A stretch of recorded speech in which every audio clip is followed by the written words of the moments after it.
Okay, this is take 2 on number 103. A few people got confused by my methodology for showing the proportionalities. And also period 6 didn't get to this problem.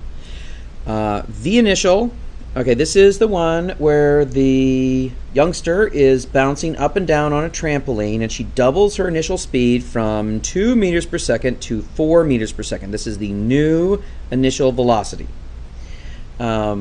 They would like to know by what factor does her time in the air increase. And the factor, they're referring to this like 2. We doubled the initial speed.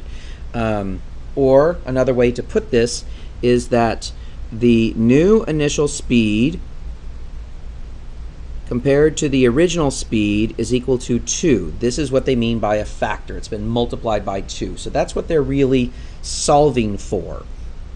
So if we were to do that in that methodology, and they would like to know how the time in the air changes. So what they're trying to figure out is, and I'm going to use it as an x. Why not? We never use x around here. Delta t original is changing to some multiple. I'm sorry, the new delta t. No. The change is the original one going to some multiple of the original one, right?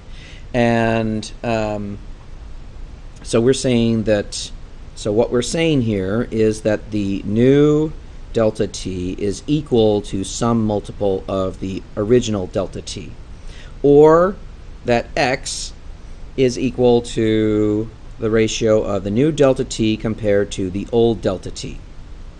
All right, we can do this because she is going up and then back down, and we know what her initial velocity was. If we know what her initial velocity is, then we know what her final velocity is. She is jumping up and down. Her original velocity, and that's going to be without a prime, is equal to negative 2.0 meters per second. So that's 2 variables we know for the original condition. We of course also know that the acceleration under both conditions, and I'll put that with an A prime also, is equal to g. So for the original conditions, we can easily figure out the time by using VVAT. V final is equal to V initial plus the acceleration times her time in the air, and solve that for the time in the air. Delta t is equal to V final minus V initial divided by the acceleration. Now if I were to go through the whole thing again, this time interested with the new values, I would put a prime here, a prime there, a prime there, and a prime here.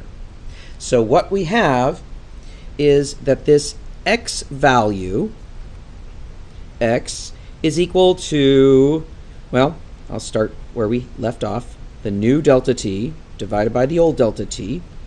The new delta t is v final prime minus v initial prime divided by a prime, which actually we know that's gravity, so I'm just going to put gravity back in there, divided by v final minus v initial divided by g also. Of course, you will notice that the g's cancel out. All right, so the g's canceled out. V final for both cases is equal to the negative of v initial. So that means I've got negative v initial prime minus v initial prime over negative v initial minus v initial. Remember, this is the new situation, that's the old situation. So that's negative 2 v initial prime divided by negative 2 v initial, which means those guys cancel out, and so it's equal to the multiple of the velocities. And we said earlier that the velocity up here, v initial prime, was equal to 2 times v initial. And we end up with it's equal to 2. So we have it being twice as large. For part B, they would like to do something similar, but this time they would like to find the displacement. Let's see, by what factor does her maximum height increase? All right, maximum height is y maximum. All right, for y maximum, we are finding the ratio. So we want that the new y maximum is equal to some multiple x of the old y maximum. Okay. Or that the new y maximum compared to the old y maximum is equal to x that we're going to try to find.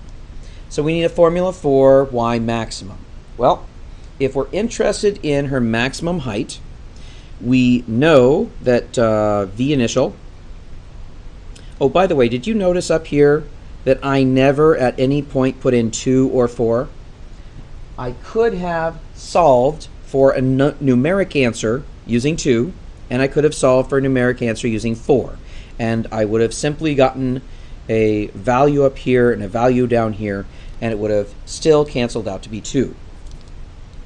So we're going to do something similar here.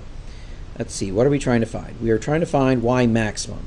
So for y maximum, v initial is equal to 2.0 meters per second. Same stuff we had before. And v initial prime is equal to 4 meters per second. We also know, or if we just want it in variables, v initial prime is equal to 2 times v initial. We found out later on that the ratio between the new time and the old time was 2. So that means that the delta t prime is equal to 2 times the original delta t. It doubled. We also know that the final velocity, v final, and that's the same case for both of them, v final and v final prime, are both equal to 0 because that's at the top. And they would like to know what happens to the y maximum. So this is the thing we're trying to find, that x over there. So we look at our kinematics and we find a relationship that has 2 velocities and a displacement and of course an acceleration. Actually, we can have a time in there. Let's do it that way. Can we use VVAT again? No, we can't because we need a displacement. So can we use the one with the average velocity? Sure we can. That looks a little bit more inviting than the one with the squared times. All right, the one with average velocity is that displacement, delta y in this case, is equal to 1/2 v final plus v initial multiplied by delta t. Now we just decided that v final is always going to be 0. And so we've got v initial multiplied by delta t divided by 2. Okay. We're going to come back here and again, this displacement is our maximum value because that's the conditions that we set. All right, so the multiple that we're looking for is y maximum, the new values, divided by y maximum, the old values. The old values, we just wrote that down, were v initial times delta t divided by 2. The new values are simply v initial prime times delta t prime divided by 2. Putting it this way, I think it's a little easier to see that the 2's are going to cancel out. Now we have v initial prime, the new v initial, multiplied by the new t initial, divided by the old v initial and t initial, or delta t, not t initial. All right, so now we are going to plug in those two relationships over there, and we're going to see that this is pretty darn easy. So we're going to have 2 times v initial multiplied by 2 times delta t. And doing it that way, we end up with v initial on the bottom. We end up with delta t on the bottom. V initial, delta t, delta t. 2 times 2 equals 4. We have quadrupled the maximum height by doubling the initial velocity. And the problem is done. Now, that is not the only way to do it.